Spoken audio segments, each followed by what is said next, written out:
सदाशिवसमारम्भां शङ्कराचार्यमध्यमाम् अस्मदाचार्यपर्यन्तां वन्दे गुरुपरम्पराम्। ॐ सहना भवतु सहनौ भुनक्तु सह वीर्यं करवावहै तेजस्विनावधीतमस्तु मा विद्विषावहै।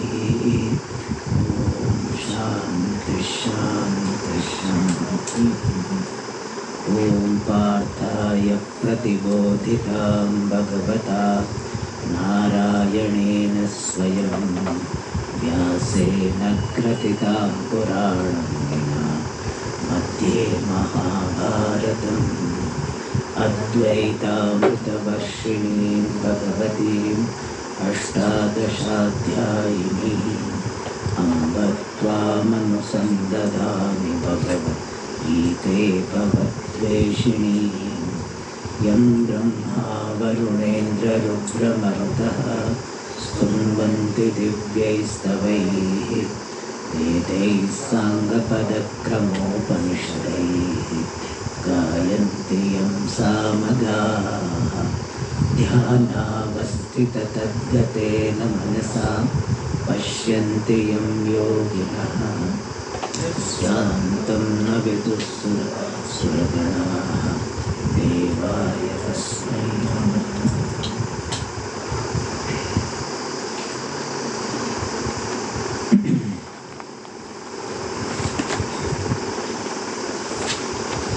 श्लोक नंबर 55। अथ द्वितीयोऽध्यायः। श्रीभगवानुवाच प्रजहाति यदा कामान्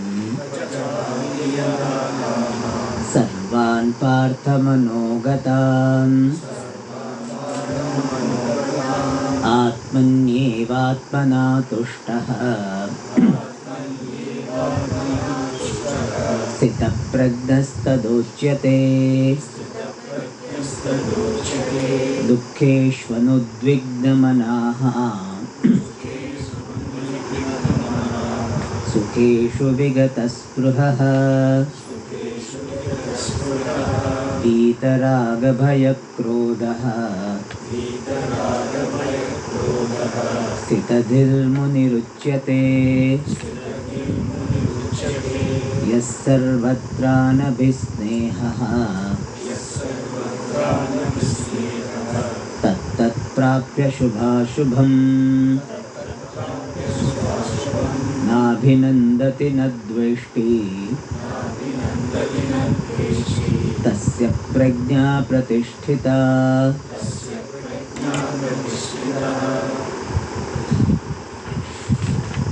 So Bhagavan Shri Krishna gave the teaching on Jnana Yoga and teaching on Karma Yoga. And teaching on Jnana Yoga is in the form of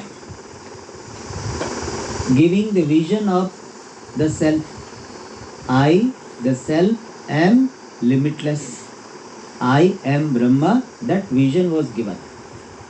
And to get this vision effectively, one requires some preparation. And for this preparation, the sadhana of Karma Yoga and Upasana also was talked about.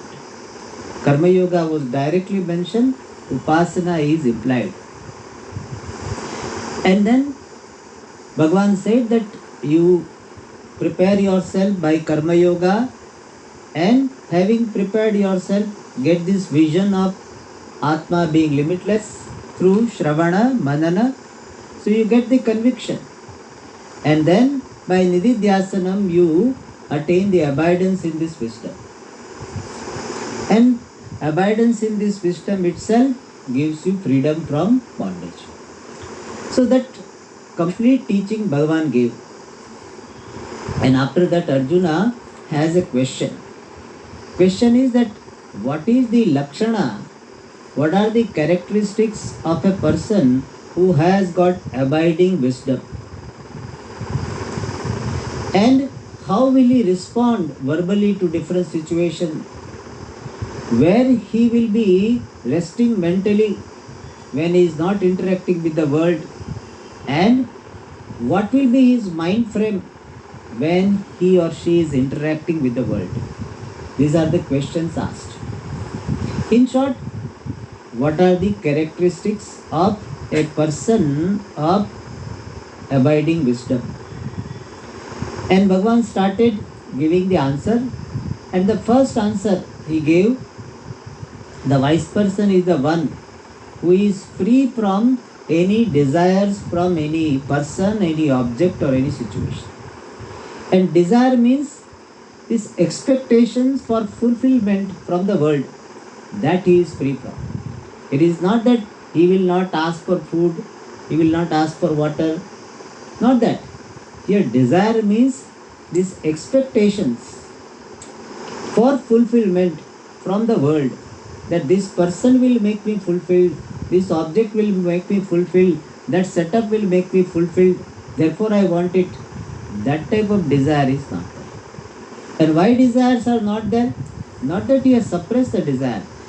He is free from desire because he is happy with himself. He has discovered Purnatvam, the fulfillment, the fullness in oneself. And because of the discovery of fullness within oneself, he already has got the sense of fulfillment. And therefore, he doesn't require to seek fulfillment from the world outside. And thus, being free from desires, especially binding desires, because of self-satisfaction is the first characteristic of a wise person. This is the main one. And because of this, because of not having expectations from anyone or anything, on account of being self-satisfied, what will be the response? What will be the corollary of this freedom from desire based on self-satisfaction? Those corollaries are given answering Arjuna's question, Kim asita, Kim bhasheta, etc. Kim prabhasheta. In the 56th shloka it was said, Dukkeshu anudvigda manaha. A wise person also will have a prarabdha. Prarabdha means the punya papa responsible for various situations in life. Everybody has prarabdha. You are sitting here because of some prarabdha. I am sitting here because of prarabdha. Both. And after this class there will be a lunch available. That also what? Prarabdha. What type of lunch available? Prarabdha. So, different situations. Pleasant and unpleasant. Both are determined by prarabdha. We are not going to discuss here, Swamiji, so what is the use of my free will and all. That's a different issue. Free will also has a role to play. But that is not my issue here. That is not a topic here. So, like an ignorant person, wise person also has got prarabdha. And because of the prarabdha of this body mind sense complex, he or she will have different situations. Even though wise person does not look upon prarabdha as his prarabdha, he said it is the prarabdha of this upadhi. Upadhi has got this prarabdha, and because of that, upadhi will be undergoing different, he will be exposed to different situations. Some are pleasant, some are unpleasant. Sometimes wise people are honored, sometimes they are dishonored. Sometimes they get very nice food, sometimes very stale food. All possibilities are there. So, wise person also will have pleasant and unpleasant situations. And in that, these various situations, how is his mind? Dukkeshu anudvigda manaha. His mind is not disturbed because of the dukkha. Means he does not make a judgment based on the situation that I am very unlucky, I am unfortunate, my prarabdha is like this, what to do, even though I got dhanam, but still I am having this prarabdha. What is the use of getting dhanam? That type of disturbance, mental disturbance, complaint is not there. Pleasure, pleasant situation is a situation. Unpleasant also is a situation. Different situation. Like in movie, there will be some pleasant scenes, there will be unpleasant scenes also. If everything pleasant, pleasant, pleasant, nobody will watch that movie. Imagine, Puja Swami used to tell a story that, that one very bright fellow, he got married to a very bright girl and they had a child who was very bright. He also went to Harvard, did PhD, and he fell in love with another girl in Harvard. They got married.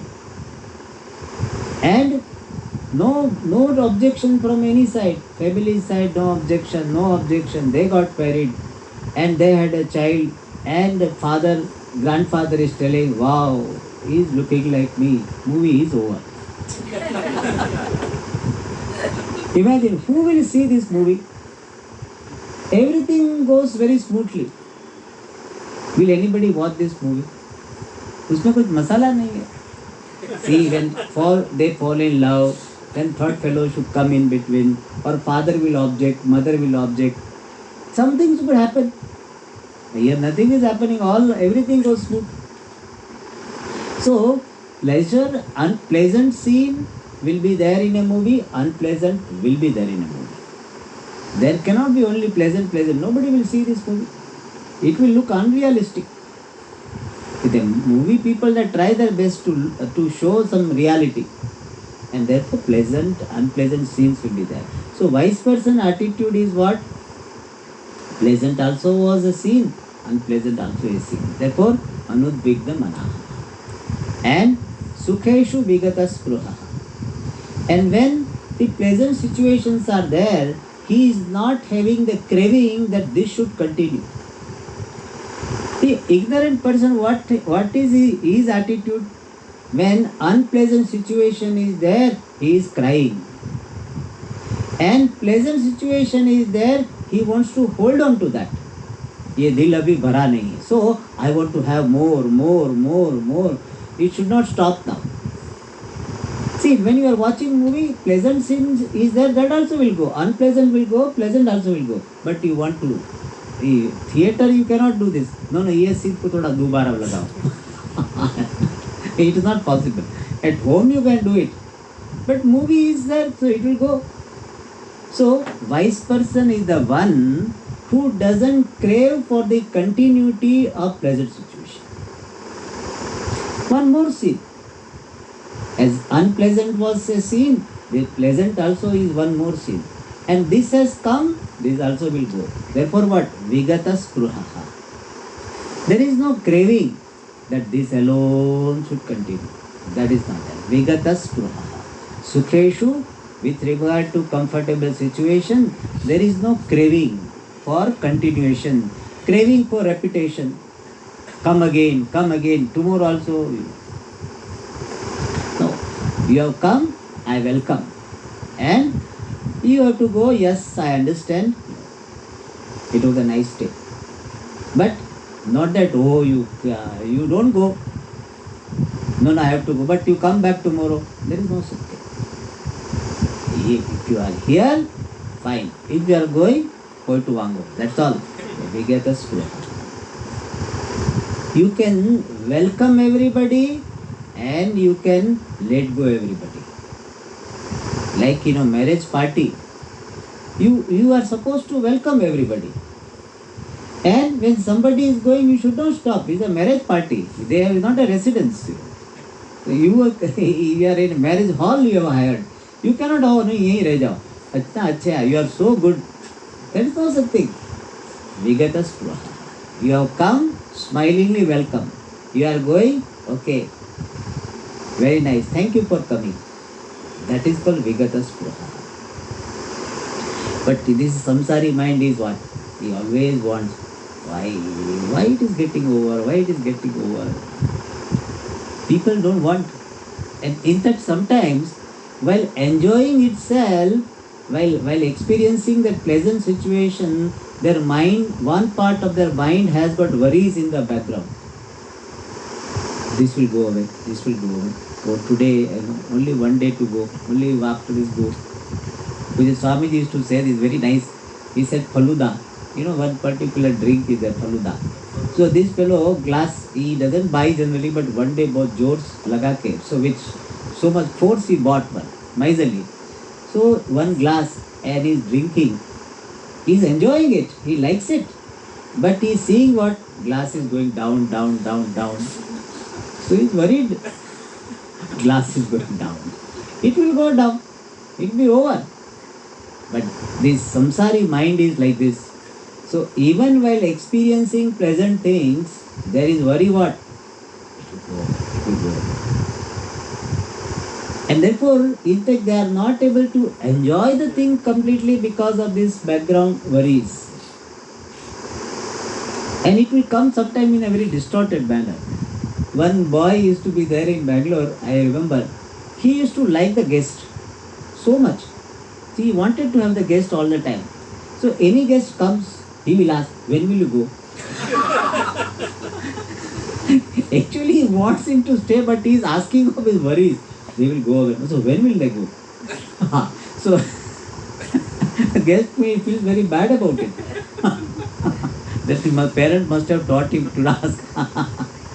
So because of this background worries, person is not is available in the present. So vigata spruha. Sukheshu vigata spruha. And vita raga bhaya krodaha. Free from raga, any attachment to anyone, emotional dependence, bhaya, fear, krodha, anger. And we saw in the last class, all three are connected. When raga is there, fear will be there. Raga means attachment is there, fear will be there. And when raga is there is always possibility of non-fulfillment of raga. Therefore anger will be there. And this wise person is free from raga, bhaya and krodha. Why? Because he has discovered inner fulfillment. And therefore, vita raga, bhaya, krodha. And such a person is called a wise person, a person of steady wisdom. And in the last sloka we were seeing, yaha sarvatra anabhisnehaha. Anabhisnehaha means free from. Abhisneha. Abhisneha means over affection, which is otherwise called attachment. And in the last class we were seeing that the wise person has love for all, but attachment for none. Love for all, but attachment for none. And most of the people, they do not distinguish the love and attachment. In fact, they say, Swamiji, I love all people, I love my friend, I love my children, I love my spouse. Swamiji, love is God. They also quote, love is God, Swamiji. So, love is God. But many a times, in the name of love, person is entertaining attachment. Therefore, we need to know, we have seen earlier some time back, but since it is important, I am repeating, and that is, what is the difference between love and attachment?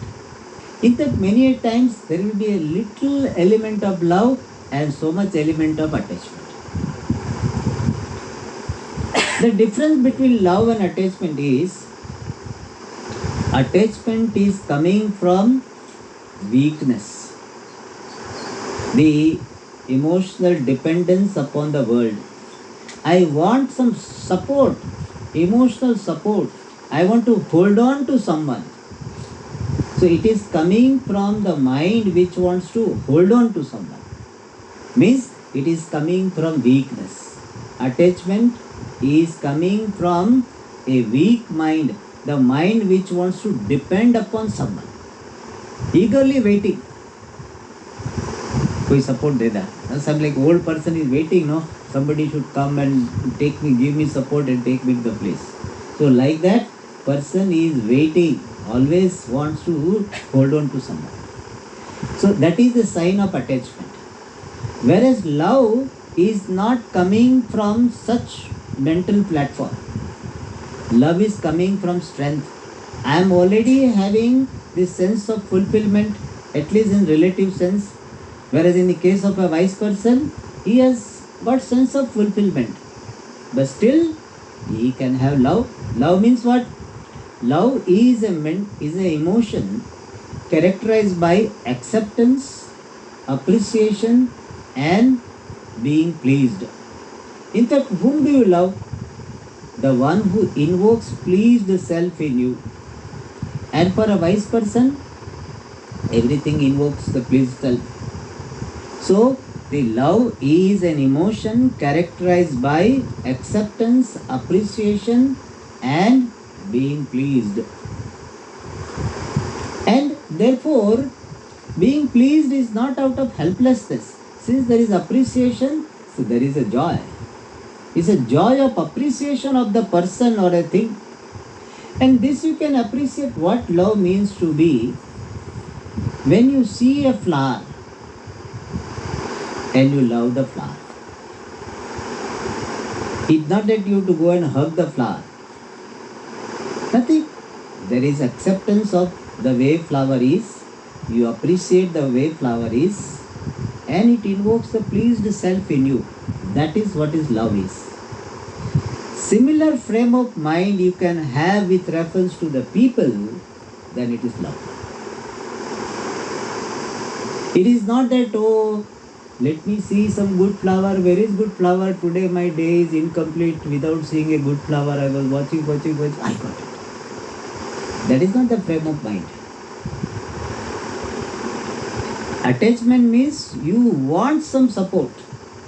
It is coming from that weak mind which wants to hold on to someone. Whereas here you are already having a pleasant walk and you see the flowers, see the sunrise, you appreciate. Similarly, you appreciate the person as he or she is. It is not that you want that person to take your house and all. That is not that. Sometimes I say, oh, this is very beautiful. So people think that, oh, Swamiji wants it. I said, I don't want that. It's beautiful, that's all. I may say sometimes, sari is beautiful. Will you give me sari also? So sometimes you appreciate the beauty. You just appreciate the beauty, acceptance of the person, and you do not have the tendency to hold on to that thing. That particular emotion, the state of the mind, is called love. And the wise person, because of his fullness, he has got universal love.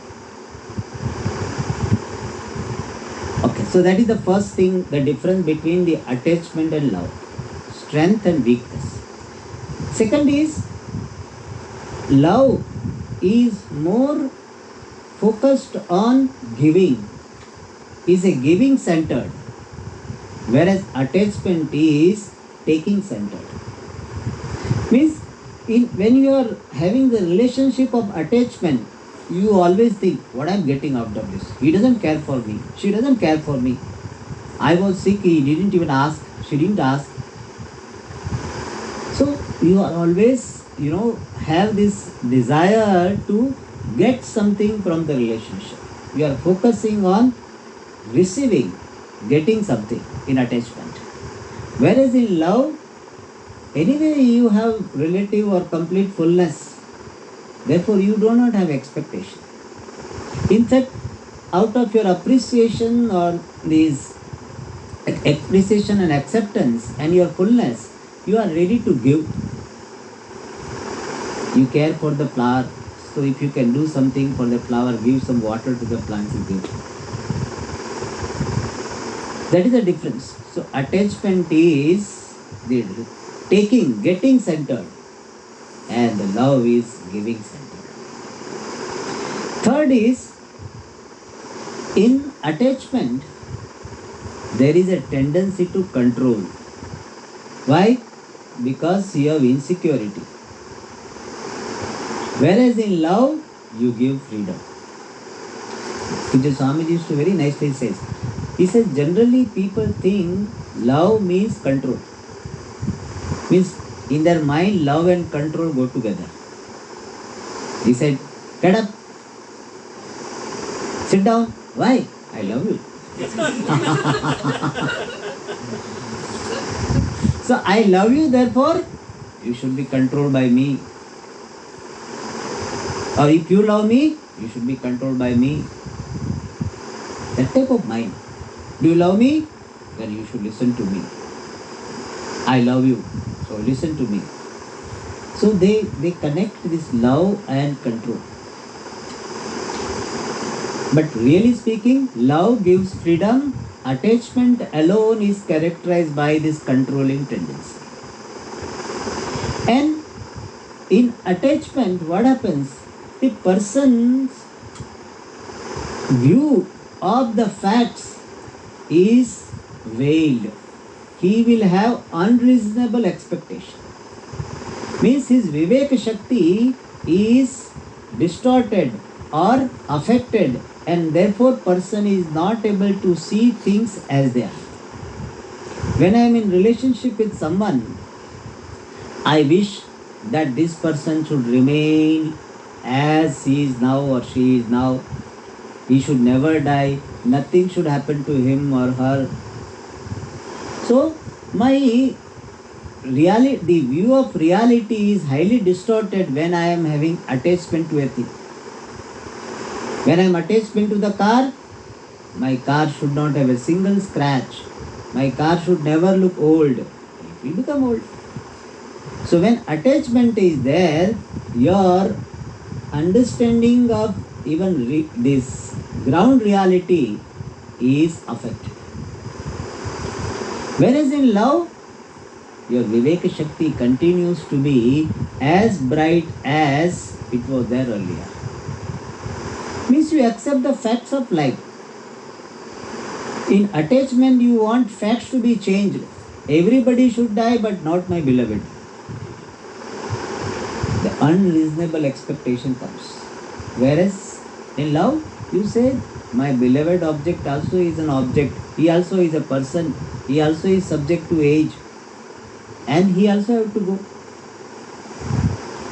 And this, in love, another thing is, in love, there is no depression because of the absence of the person. Whereas in attachment, there is so much missing that person is having depression, low mood, etc. In love, a person is not that you remember. Remembrance is there in love. But that remembrance becomes the source of inspiration.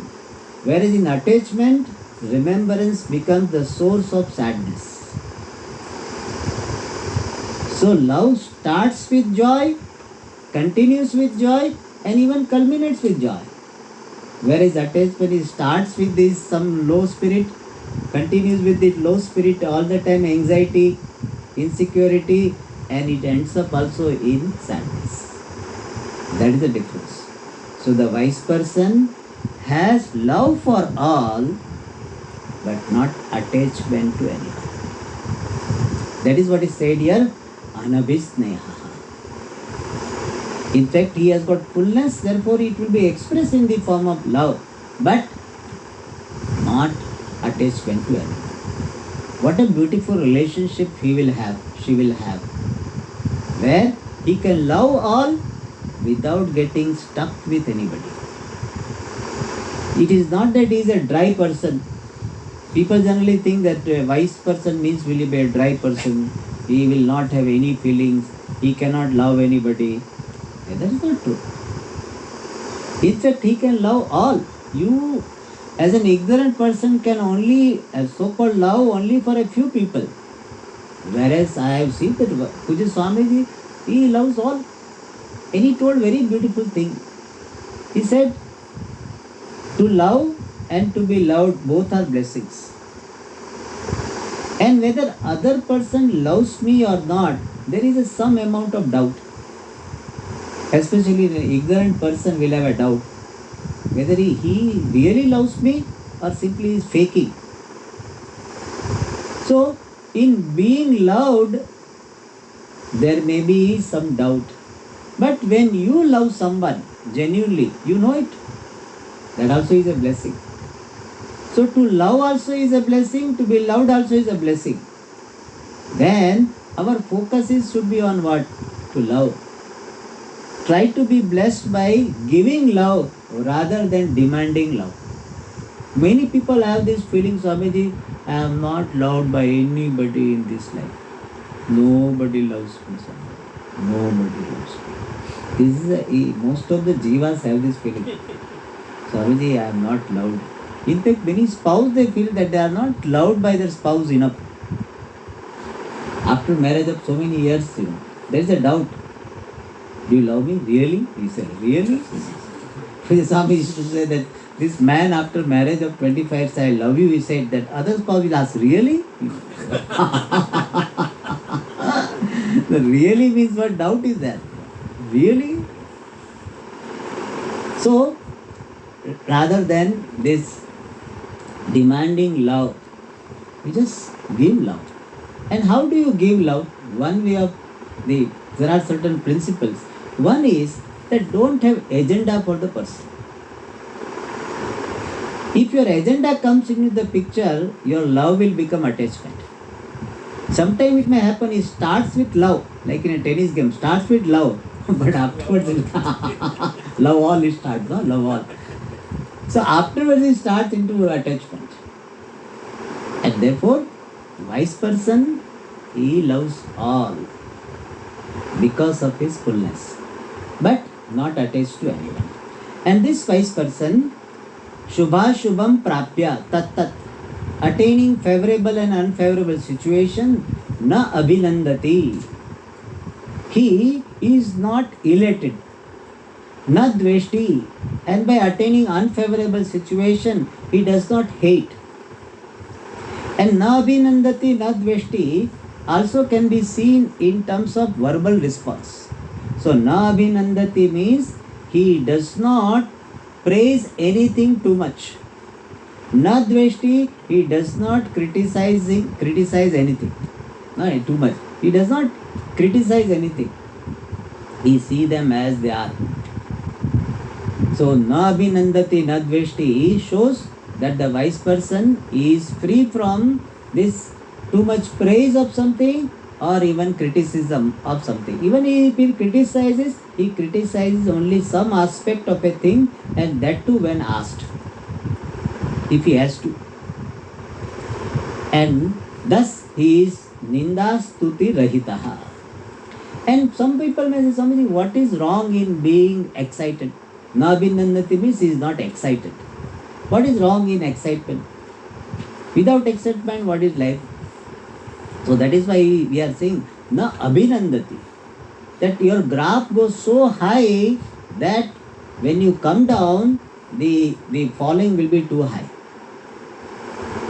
Therefore, there is a moderation in his mental state. If something pleasant happens, he said, yes, good, nice. If something is unpleasant, he said, yes, this it is a matter of time. He will say, this is a matter of time. And therefore he doesn't allow any emotion to overpower. Na abhinandati na dveshti. Some people always want excitement. Means they want to remain in high. They always want to remain high. And therefore what happens? They keep on searching for the avenues for excitement. And afterwards what happens? That what was giving excitement earlier doesn't give excitement. Like the spice, it happens. Suppose you are taking like small this chili powder for good taste. After some time, that much chili powder is not good enough to give you the excitement. To get the excitement of chili taste, you have to have more powder. More powder, more powder. Like drinks, it happens. Earlier, small one also good enough. Then after the glass become bigger and bigger. Then after is a Patiala glass. That it has to be huge glass. And so that is why na abhinandati na dveshti. You appreciate, but without getting carried away. So na abhinandati means he does not get carried away by any positive situation, nor gets carried away by any unpleasant situation. Such a person is the man of steady wisdom.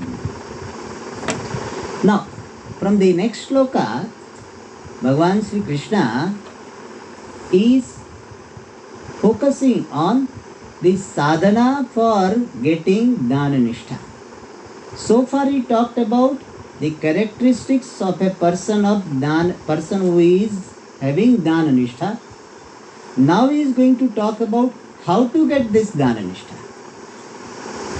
And that is from the 58 to 68. In fact, 11 slokas he is going to talk about the Jnana Nishtha Sadhanani, the means for getting the abidance in wisdom. Yada samharate chayam Kurmonganiva sarvashah Indriyani indriyarthebhyah Tasya prajna pratisthita.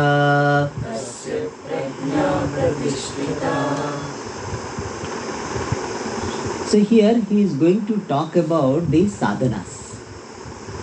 To understand this topic, we have to understand what is the approach of Shastra regarding these sadhanas.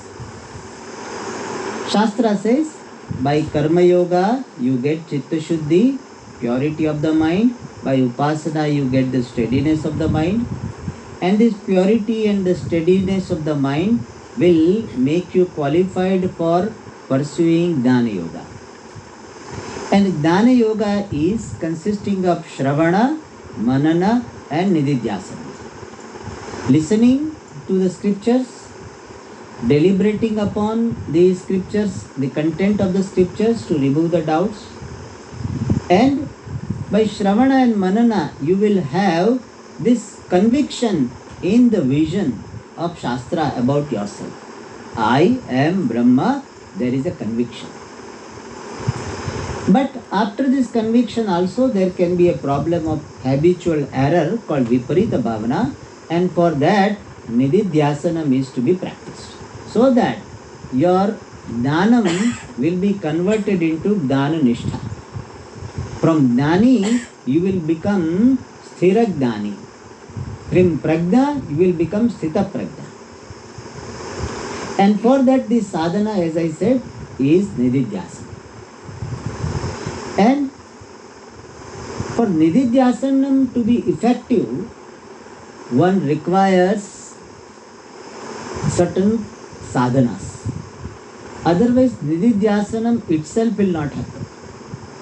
If a person has worked enough before Shravanam and attains Shravana, the Shamadama, the Sampatti, then now he doesn't have to try. He has got the conviction and he can start Nididhyasanam right away. But in most cases it doesn't happen. Therefore, what is the situation? He requires to do Nididhyasanam, but he does not have enough mastery over the mind, enough mastery over the organs, and therefore Bhagavan Sri Krishna is suggesting these two sadhanas which will accompany Nididhyasana. And what are these? Shama and Dhamma. Shama means mastery over the mind, Dhamma means mastery over the organs. And this should have been there even before Shravanam. But if they are not there in sufficient measure, he had. In fact, if he did not have, he will not have done Shravana Manana also. But for Nididhyasanam, higher quality of Shamadama is required. For Shravana Mananam, one type of Shamadama. For Nididhyasanam, higher quality. And for that high quality of Shamadama, this Bhagavan Sri Krishna is explaining from the 58th sloka. So the 58th sloka to 61 sloka, he will be highlighting the importance of Dhamma.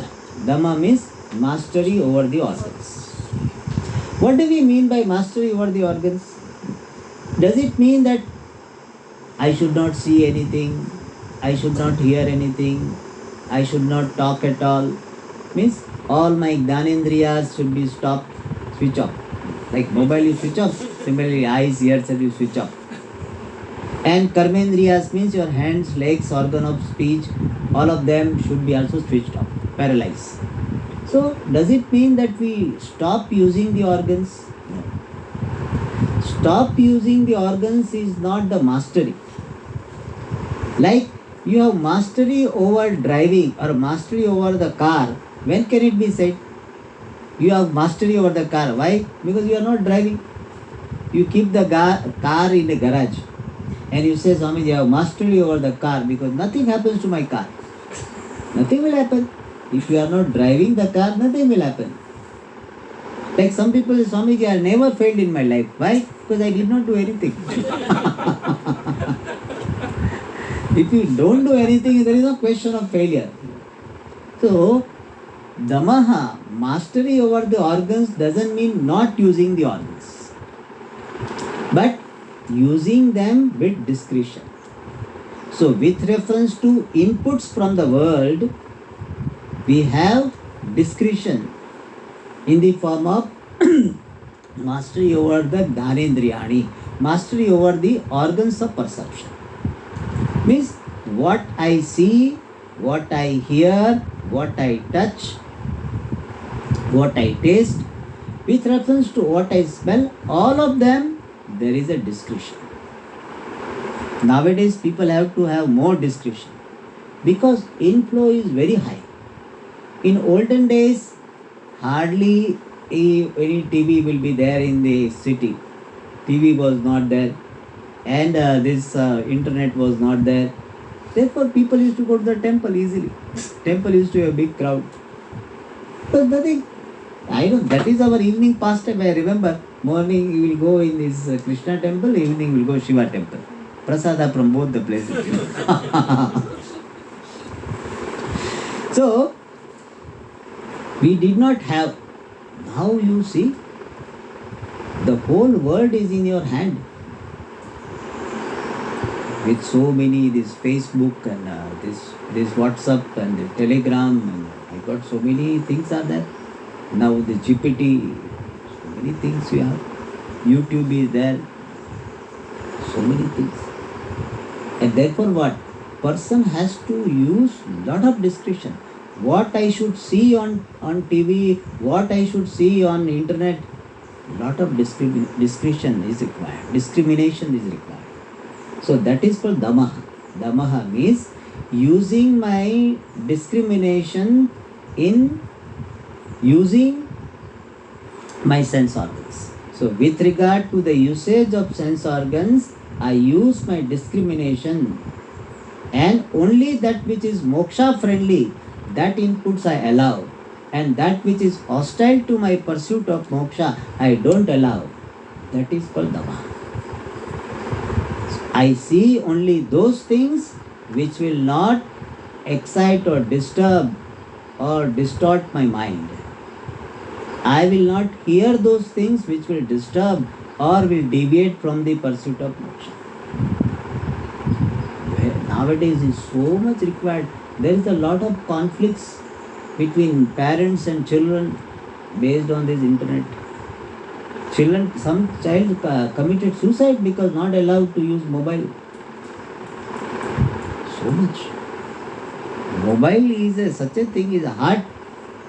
You know, like more. That's why they keep here only, very close to the heart. So using discretion. Not that we don't use it. Use it, but use with discretion. What you are seeing, hearing. Similarly, your organs of action also used with discrimination, especially your Vagindriya. In organs of action, main organ to be mastered is what? Vagindriya, your organ of speech. In Viveka Chudamani, it is very nicely said, Yogasya Prathamam Dwaram Vang Nirodha Yogasya Prathamam Dwaram. Mastery over speech means we speak only when it is necessary to speak. We speak only if it is truth. We speak only when it is going to serve some purpose, either to the other or oneself. Tatreva vaktavyam yatra uktam safalam bhave. Some people, they keep on talking just like that. Means there is no purposefulness. So damaha means purposeful speech. And that dhamma is there, then only nididhyasanam will be possible. So as a helping tool to nididhyasanam, here Bhagavan Sri Krishna talks about dhamma. He says, Yada samharate cha ayam. Ayam, Bhashyakara says, ayam is jnana-nishtayam pravruttaha yatihi. Yati generally means sannyasi, but here yati we can in a larger sense, a seeker, an aspirant, spiritual practitioner. Yoga practitioner they call it, no? Nididhyasana practitioner is called yati. So the sadhaka who is engaged in the sadhana of jnana-nishtha, nididhyasanam, that sadhaka, yada, when samharate, withdraws, angani, samharate indriyani, he withdraws the sense organs. From what? Indriyarthebhyaha, from the objects of organs. Whenever it is necessary to withdraw my organs, I should be able to withdraw. When some program starts which is not good for my mind, switch off. Some unhealthy discussion is going, I can switch off. If I can go away from that, I can go. If some gossip is going to start or has started, if I can go away from that, I go. That is called indriyani indriyarthebhyaha samharate. Whenever it is required, these sense organs are withdrawn from the sense objects. Like what? He gives the example. Kurmaha angani iva sarvasaha. Kurmaha means tortoise. The English in India they say tortoise. So the tortoise. The tortoise is the kurma. What they call in Tamil? Amai. The tortoise is, whenever there is a danger, angani, the parts withdraw. Eva means like a tortoise withdraws the angas, the parts, sarvasha, from all around, whenever there is a danger. So similarly, for a sadhaka, whenever there is a provoking inputs, something in terms of seeing, hearing, wherever, that this is going to deviate me from my pursuit, drop it. Even food, if this food is not good for my mind, drop it. However tasty it is. Even if I am hungry, but it is going to harm me, and I can remain without food for at least few more hours, drop it. That is called dava. And when this sadhaka is able to follow this dhamma along with nididhyasanam, tasya prajna pratisthita, then his wisdom will become steady wisdom. Now many people have wisdom. I am Brahma, everything is mithya. They know it because they attend Vedanta class. But that wisdom is not steady wisdom. Means what? When they are in crisis, somebody is insulting, there is some financial loss, the loss of near and dear ones, that time wisdom is not coming to help them. Like Karna has had a curse from one Brahmana, that you will be knowing your archery, the knowledge of this means arrows and bows and arrows you will have. But when you have crucial situation, when in critical situation, you will forget this archery. Karna had that curse. Generally he will be knowing this archery, even he can teach others archery. That much expertise he had. But he said exactly at the time when you really need it, you will forget it. So most of the Vedanta students have this Karna problem. They are very good, Swamiji, in this 11:30 to 12:30. I really feel I am Brahman. I am Brahman. But moment I go out, or when I reach home and my spouse says something, my wisdom goes away. So that prajna is what? Apratishtita prajna. Disturbed by external situations, not coming to my help when I really need it. If wisdom is there with me, whatever be the situation, I say, I am asangaha. I am purnaha. Whether money went away, still I am purnaha. If this person went away, I am purnaha. Still I am purnaha. My fullness is not dependent upon the presence or absence of any person. And therefore it went away. It went away. It is another situation. There may be some physical discomfort because of the absence of that thing or absence of that person. But I by myself am Purna. If that particular wisdom is retained even in the moments of crisis, then that wisdom is called Pratishtita Prajna. And the person who is following the sadhana of Dhamma with Nididhyasanam, then tasya prajna pratishtita bhavati. And now, in the next shloka, Bhagavan is highlighting one more important point related to Dhamma, and that is Vishaya vinivartante niraharasya dehinaha rasavarjam rasopyasya param drishtva nivartate.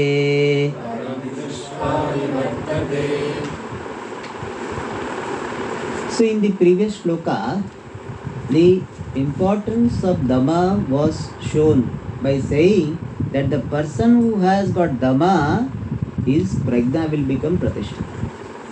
So it will look like that if I have got mastery over the organs, that itself is the attainment of the ultimate goal of life. That type of thinking may come. Because our mind has got the tendency like pendulum. Either we totally ignore something or we become too much obsessive about something. Like some people, no? Either they never fast or start fasting means it's fast and fast and fast. Almost every day they are fasting. Almost every day or almost alternate days they are fasting. Both are wrong. So in life, we should give importance to things they deserve. Not more, not less. Generally, we either overdo or we do it less or don't do at all. So here also, when Dhamma was emphasized, the mastery over the organs was emphasized, then somebody may think Dhamma is the thing. Dhamma is the only thing. Therefore, Bhagavan is saying that Niraharasya Dehinaha. Dehina means for a jiva, for an individual who is Nirahara, means who is now free from these sensory inputs. Ahara literally means food, but here ahara is in a wider sense. Ahriyate iti ahara. Whatever is received by you from the world is called ahara. So now you are, what is ahara you are having or not? What is the ahara? My words are ahara for you. 1 hour I am serving you food. Ahara. So words are ahara, food. Then seeing Swami or seeing whatever you are seeing. Some people may be saying something else also. So whatever you are seeing, that also is ahara. When you are watching movie, that movie also is what? Ahara. Some people have double ahara. Watching movie and eating popcorn. Double ahara. It's like sometimes you eat sweet and this spicy, like that. Anyway, so all Shabda, Sparsha, Rupa, Rasa, Gandha, the sound, taste, etc., all of them are ahara. So nirahara means a person who has deliberately, forcefully withdrawn from the sense objects. That person is called nirahara. So a jiva who has withdrawn from the objects, vishayaha vinivartante. For that person, the objects go away. Go away means they are no more available because he has withdrawn. So Vishayas are gone for the person. Person, if I am closing the eyes, then the color, forms and colors are not there. If I close my ears, then sound is not there. Vishayaha vinivartante. So if you have Dhamma, then objects may not be physically available. But that may not be good enough. Why? Rasa varjam. So objects go away, leaving behind the taste for the objects. So objects go away, but the taste for the objects, that is left behind.